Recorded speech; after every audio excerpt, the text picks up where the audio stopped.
சிறகடிக்க ஆசை சீரியல்ல முத்து வீட்டுக்கு ரொம்ப கோவமா வராங்க. வந்தது மட்டும் இல்லாம அண்ணாமலைட்ட கேக்குறாங்க, ஏன்பா மீனா எங்க வீட்ல சாப்பாடு செய்ய போறதுக்கு தான் வந்திருக்காள, என்னை கல்யாணம் பண்ணி வந்திருக்காளா அப்படின்னு சொல்லி கேக்குறாங்க. என்னடா இப்படி கேக்குற அப்படின்னு சொல்லி சொல்றாங்க. இல்லப்பா, பார்க்க போனா அப்படிதான் இருக்கு. ஏன்னா அம்மா அப்படிதானே, உடம்பு சரலைனாலும் சரி கை உடைஞ்சாலும் சரி மீனாவு கரெக்டான டைமுக்கு போய் சாப்பாடு செய்யணும். ஏன்னா அவரு மிஷின் தானே, அதுக்கு தகுந்த மாதிரி இந்த மீனாவு யார் என்ன பண்ணாலும் பரவாயில்லைன்னு சொல்லிட்டு உடாந்து சாப்பாடு எல்லாம் செஞ்சு போட்டுட்டு இருக்கறல்ல, அதனாலதான் இவங்க செஞ்சு கொடுத்த சாப்பாடுவே சாப்பிட்டு எல்லாத்துக்கும் கொஞ்சம் திமிர் அதிகமா ஆயிடுச்சு அப்படின்னு சொல்றாங்க. என்னடா சொல்ற அப்படின்னு சொல்லி கேக்குறாங்க. அப்பா கை நீட்டுங்களே அப்படின்னு சொல்லிட்டு, இந்தாப்பா இது Rs 2 லட்சம் ரூபாய் பணம் இருக்கு அப்படின்னு சொல்றாங்க. என்னடா பணம் இது அப்படின்னு சொல்லி கேக்குறாங்க. இதுதான் மீனா தவற விட்டாலப்பா, அந்த பணம் தான்ப்பா, கண்டுபிடிச்சிட்டியாடா அப்படின்னு சொல்றாங்க. கண்டுபிடிச்சிட்டேன்பா, இந்த பணம் கிடைச்சச்சு சேன்னு சொல்லி சந்தோஷப்படுதா, இல்ல இந்த வேலையை எல்லாம் பண்றதுக்கு யாரு மூலதனமா இருந்தாங்கன்னு சொல்லிட்டு பார்த்துட்டு கஷ்டப்படுறதா வேதனைப்படுறதா எனக்கு ஒண்ணுமே புரியலப்பா அப்படின்னு சொல்றாங்க. ஏண்டா என்னாச்சு, யார்டா அதெல்லாம் பண்ணாங்க அப்படின்னு சொல்லி கேக்குறாங்க. வேற யாருப்பா, அதாவது இந்த போட்டி இவளுடைய தொழில் போட்டியார் ஒருத்தங்க இருக்காங்கள சிந்தாமணி அப்படின்னு சொல்றாங்க. நினைச்சேன் நானு அப்பவும் அப்படின்னு சொல்றாரு.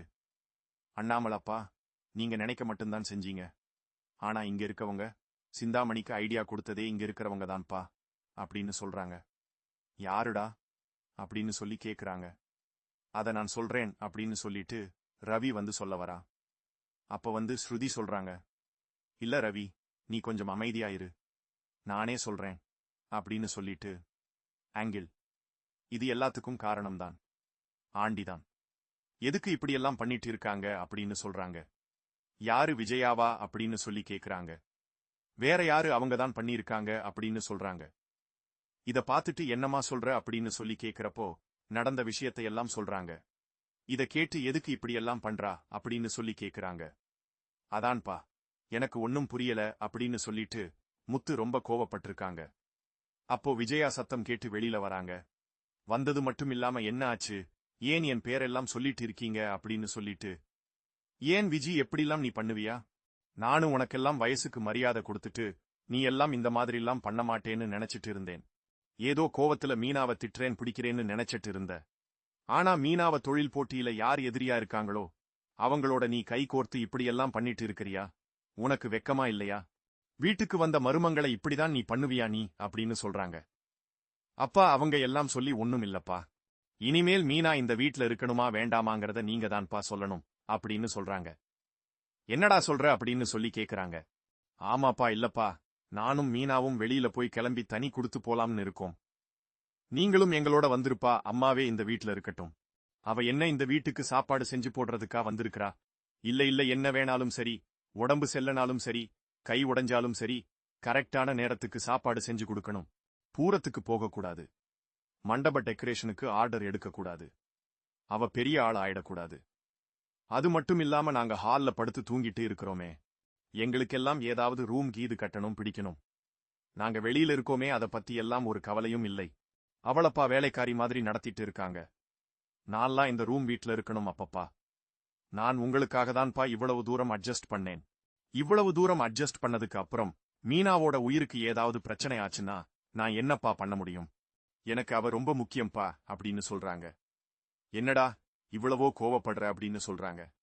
பாத்தியா உன் பையன் என்ன சொல்றான்னு சொல்லிட்டு அப்படின்னு சொல்லிட்டு இருக்கிறப்ப, அப்பா நீங்க தான்ப்பா சொல்றீங்க, அவங்க என்னைக்கு என்ன பையனா நினைச்சிருக்கிறாங்க, என்னை என்ன பத்தி கவலைப்பட்டிருக்கிறாங்க, விடுங்கப்பா, ஒன்னும் பிரச்சனை இல்ல மீனா, நம்ம வேற வீட்டுக்கு நம்ம எங்கேயாவது போயிடலாம், அப்ப நீங்களும் வந்துருங்கப்பா அப்படின்னு சொல்றாங்க. கரெக்டா தான்டா சொன்னேன், இவளே இருக்கட்டும், இவதான் என் வீடு, என் வீடுல இவளே உட்கார்ந்து ஆணு அனுபவிக்கட்டும், நம்ம எல்லாருமே கிளம்புவோம் அப்படின்னு சொல்றாங்க. நாம இந்த வீட்டை விட்டு கிளம்பி போனதுக்கு அப்புறம் மீனா என்ன பண்றாங்கன்னு தெரியாதுல்ல, யாருகிட்டையும் இவங்க உடாந்து போன் பண்ணி இந்த மாதிரி இன்ஃபர்மேஷன்லாம் சொல்ல முடியாதுல்லப்பா அப்படின்னு சொல்றாங்க. அதுவும் கட்டுதா அப்படின்னு சொல்றாங்க. மாமா, எனக்காக யாரும் எதுவும் பண்ண வேண்டாம், பரவாயில்ல, விடுங்க அத்ததானே அப்படின்னு சொல்றாங்க. இதான் மீனா, உங்கிட்ட இருக்கிற தப்பு யாரா இருந்தாலும் பரவாயில்லை, மன்னிச்சு விட்டுறேன்னு சொல்லிதான் இப்ப எல்லாரும் தலைமையில ஏறி டான்ஸ் ஆடிட்டு இருக்கிறாங்க. நீ வந்து பண்றதே சரியில்ல.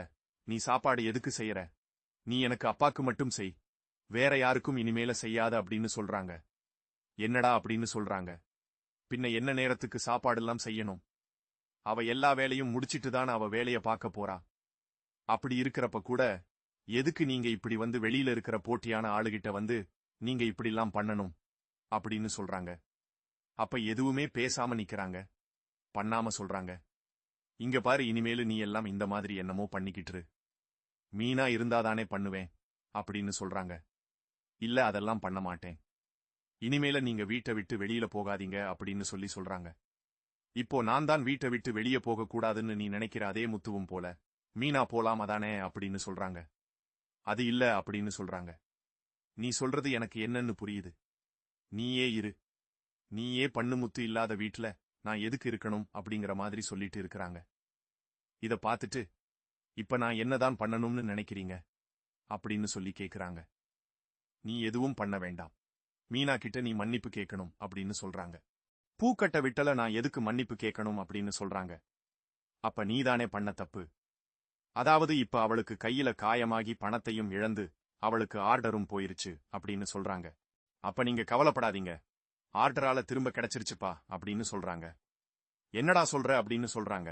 மண்டபத்துல போய் நேரா பேசிட்டு தான்ப்பா வந்தேன் நானு. அப்புறம் இந்த பணம் அப்படின்னு சொல்லி கேக்குறாங்க. இந்த பணம் மறுபடியும் வந்து குடுக்கறேன்னு சொல்லிட்டு தான் வந்து அவே வேண்டாம், அப்புறம் கொண்டு வந்து கொடுங்க, மீனாவை வந்து குடுக்கட்டும் அப்படின்னு சொல்றாங்க. அதனாலதான் சரி, மீனா உங்ககிட்ட கொடுத்து மீனா கிட்ட கொடுத்து நான் வாங்கிட்டு போலாம்னு நினைச்சேன்பா அப்படின்னு சொல்றாங்க. அப்படியாடா, பரவாயில்லையே, கெட்டதுல ஒரு நல்லதுதான் நடந்திருக்கு அப்படிங்கிறாங்க.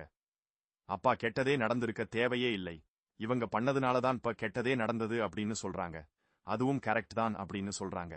நீங்க நினைச்சீங்கல்ல சிந்தாமணிக்கு தான் இந்த ஆர்டர் போகணும், மீனா ஜெயிக்க கூடாதுன்னு சொல்லிட்டு அன்னைக்கு இதே மாதிரி தான் பண்ணீங்க. மீனா ஜெயிச்சு காமிச்சா. இன்னைக்கும் பாத்தீங்களா, மீனா தான் ஜெயிச்சு காமிச்சுக்கிறா.